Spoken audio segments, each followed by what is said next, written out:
Can you tell us a bit more about your key project? Absolutely. Klondike Gold is exploring for gold in the Yukon. It's in the famous Klondike Gold Rush district. The company itself, we own the entirety of the area that produced, basically at the turn of the century, 1896 onwards, 20 million ounces of gold. They all came from surface, the creek gravels locally, and until now, there's never been a source for that gold identified. So at that point, over the last 5 years, we've done systematic geoscience work that's identified not only lots of gold, but also a series of faults that we know control the gold and introduce the gold as a plumbing system into the district. And so over 5 years, we've been very successful in locating gold in the Klondike. Wow, interesting. What's the advantage and disadvantages of mining in Yukon?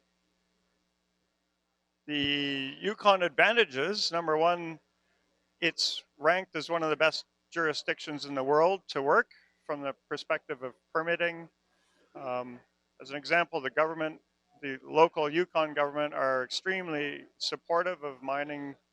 They just announced over the last couple of years a $350 million initiative partnership with the Canadian national government to upgrade all the roads, and 130 million of the 350 million is going right into our project area to upgrade all the roads within our claims.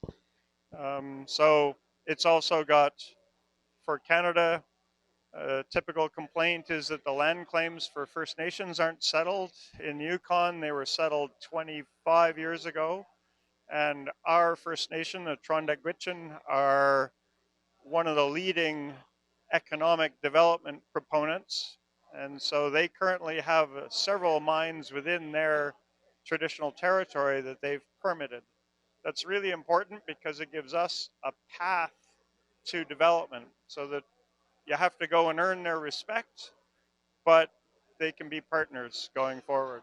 So it's a great jurisdiction to work in. Another thing is, in the last 10 years, the gold major mining companies have spent more than $1 billion on projects in the territory. So it's also a big destination for capital, which is what we need, of course, the lifeblood exploration. The disadvantages, honestly, there aren't any. The typical thing that investors would think of is it's Yukon, it's north, it's cold. Where we're working is directly outside of the town of Dawson City. We're on in part paved road and then government maintained roads through our area. Means some of our exploration is some of the cheapest in Canada. Forget about the Yukon. We don't need helicopters, and it's relatively easy to explore. So we're not a remote exploration site. We actually live in Dawson and fill up the trucks at the gas station and then drive to work, which is 30-minute drive. It's so close that our workers, our drillers, actually ordered a pizza delivered to the drill from the drill site in Dawson. Anyway, yes, it's all good. What are the upcoming milestones that investors should expect in the next 12 months for Klondike? Well, we've just literally, I flew in with the crew that were on the booth today, flew in yesterday from Dawson. And so we were just wrapping up the year's exploration program. We just spent nearly $3 million drilling. Nearly all of those results are yet to be announced. So out of 94 holes, we've released 14 and we have 80 yet to go, plus pretty much all the rest of the program's results. And those will come out over the next 3 to 4 months. Milestones, the next milestone will be raising money for 2020, and there'll be a full 2020 exploration program, which will probably equal what we did this year. And we're working beyond a year, trying to do in 2 years, probably closer to three, a first resource estimate of the gold that we found to date. Thank you for watching this video.